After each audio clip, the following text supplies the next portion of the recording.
Got to start, haven't we, with that big match tomorrow. Manchester United taking on Manchester City. For United, it's all about the top four. For City, it's about the title. Before we get the views of the boys in the studio, let's go to Manchester and welcome in Mark Ogden. Mark, let's start with United, shall we? What's the rhetoric that's been coming out from Old Trafford, from Solskjaer over the last 24 hours, considering what happened against Everton? Well, it's been basically, Solskjaer's been saying that, you know, they need a performance. There's no hiding place, is a quote he said today. There's no hiding place in the game against Man City after the performance at Everton. It was so bad. I mean, in every department, it was just abject. It was probably the worst United performance since Alex Ferguson left, you know, almost 6 years ago now. So, you know, United have to bounce back. Obviously, the downside is if they bounce back and win, then it makes it a lot easier for Liverpool to win the title. But I think they've got to put that out of their mind. They've got to start thinking about themselves. They can still get in the top four, qualify for the Champions League. And I think it's massively important that United now put on a performance for themselves, for the fans, and forget about who wins the league, because whether it's City or Liverpool doesn't really matter. But it's not good news for Man United. So they just got to look after themselves. Mark, is that a real thing? Like, will fans genuinely be will United fans genuinely be hoping City win tomorrow because of Liverpool? That seems ridiculous considering the situation United are in going into this. Absolutely. Look, I mean, yeah, I've lived in Manchester all my life, and the one thing that Man United fans will tell you is that there's only one rivalry that matters to them, and that's Liverpool. Man City, until recently, until Sheikh Mansour bought the club, didn't really register. They'd never been a real threat to United over the years. It's always been Liverpool. Now and again it was Arsenal, even once again it was Leeds, but Man City had never really mattered to United. Until recently it was all about, City used to be a joke, you know, they were laughed at by United, but now it's changed. But it's a deep-seated rivalry with Liverpool. It goes back, you know, over a century. It's all about the most successful club in England, and Liverpool and United are the two top clubs. So that's why United fans would rather City win the league. Well, excuse me. I mean, to be honest, it doesn't really matter what the fans want. It's about what the players need to do. And let's be honest, they're struggling to get in the top six, right? Top four for Champions League. And that's the most important thing for this club going forward, not what Manchester City or Liverpool do. The other side of the coin is about, as Mark said, about Solskjaer saying we need a performance. He probably said that after the Watford game at home. He probably said that after the West Ham game at home. He definitely said it after the two Barcelona games, what they expected to lose. And then he's having to say it again. Even though they won the Watford and West Ham game, the performances were abject. Now, the performance against Everton was abysmal. Yeah. It was absolutely abysmal. Now, even if United up their game tomorrow, it would still take a Manchester City really poor performance to allow them to get anything out of it. That's how big a difference, that's how big a gap there is between these two playing squads. Solskjaer's only really had 2 days, yeah, with the team since that defeat against Everton. How much can he do realistically in that time to get this side ready for this match tomorrow? Tactically, probably nothing. But this game for them is not about tactics. It's about getting some face back and getting some pride back. And unfortunately for Manchester United, the last team they want to face is Manchester City. You know, I hear all this talk about Solskjaer wanting a performance. When was the last time we got a performance against a proper team?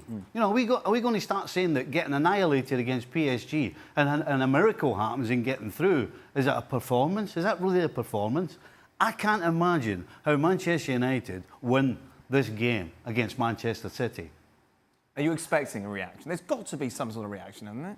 Yeah, it's not a performance that they need. It's a pride, like Stevie said, like a reaction as men.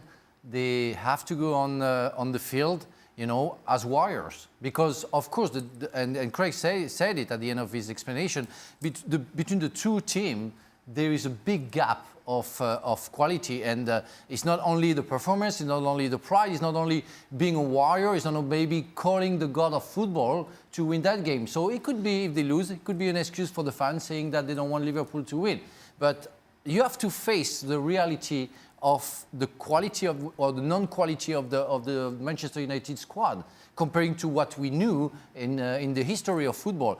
They really need to react during the summertime to find a better team, because Manchester United is not anymore Manchester United. I say it again, I said it yesterday, Dan, that when City are in possession and the two full-backs push on and the wide guys kind of tuck in, if they lose at City, if United had watched what Tottenham did, which was hit the ball early and over the top to expose on Saturday or at weekend, it was Laporte and John Stones. Sure.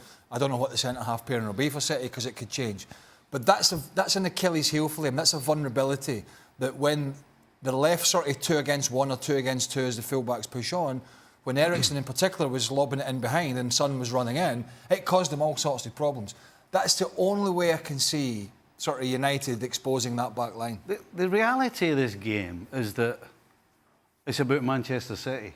Correct. If Manchester City put the effort and the commitment in that they have done over the last, 18, 24 months, then they win the game. Because if you've got two sides giving it all, it then comes down to ability.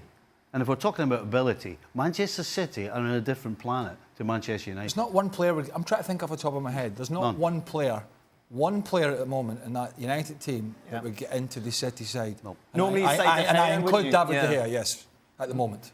Yeah, that's true. That's true. Not one. Even Pogba. Pogba did well. I wouldn't have him anywhere near that City side at the moment. No, I agree. Mark, can you paint a more optimistic picture for United fans at all going into this game tomorrow? No, not really. It's difficult because, like the guys say, if you were 1 to 11, you wouldn't really find any United players in that 11, and Pogba certainly wouldn't make it for me. Pogba's a massive luxury player, and I think he's great when it's going well, as it was in the World Cup with France. If he's surrounded by great players, he can be a great player himself. If he's surrounded by mediocre players, he becomes a mediocre player himself. He's not the sort of player that lifts a team to a higher level.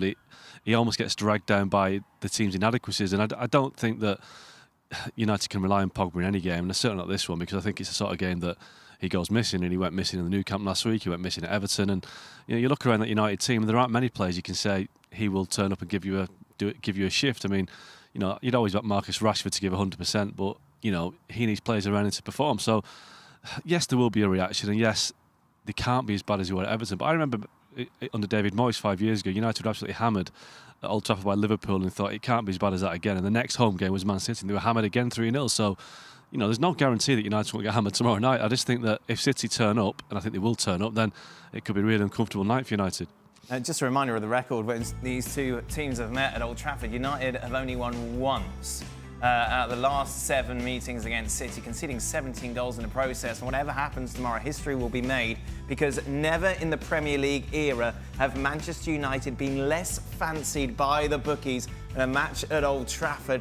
13-2 they are to win at home. Manchester City, big favourites coming into the tie at 9-4 on the draw. Meanwhile, 4-1. We've talked about Manchester City and how very much destiny's in their hands going into this game, isn't it?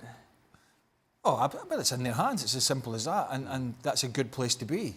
And if they get this game out of the way and the result goes to form, the run in for them is kind of decent. Okay, Burnley got themselves safe down at Chelsea, so it's tricky because the way they play. Leicester will try and play some good football, which is absolutely perfect for City because it'll be an open game. That's how Rodgers wants to play. And Brighton, I think they might be safe by the time they get to the last game because of depending on the Cardiff scenario. But the one thing is De Bruyne is not fit. But then again, how many times have I said to you in this show, when City name their team, I look at the subs. Yeah. And so as much of an issue that is for De Bruyne, there is always somebody almost equally as good to come off the bench. Stevie, is it over tomorrow if City win? Or is it over now? I've had that Personally, discussion with him on the golf course today. You were talking. You never talk about football on the golf course. I think it's over Well, now. no, but I did say to him a bit of a confliction tomorrow. You're trying to put him off. Well, yeah. I think it's over now. I don't see a way that Man City lose any games. Right. Never mind drop points. I just don't see anybody getting in their way. And that means that they win all the games, they win the title. It's as simple as that. Mark, do you agree? I'm inclined to agree, but I do think that the Leicester game at the Etihad might just be a bit of a banana skin, because I think, Leicester are a team that you wouldn't really want to play at any time because they have got players who can turn up on the day. People like Jamie Vardy are a threat, and that is the one game for me that I think City might slip up. But I think it's a faint hope for Liverpool, and I do think Liverpool probably deserve to win the league. But I just think City, they're just unstoppable at the moment.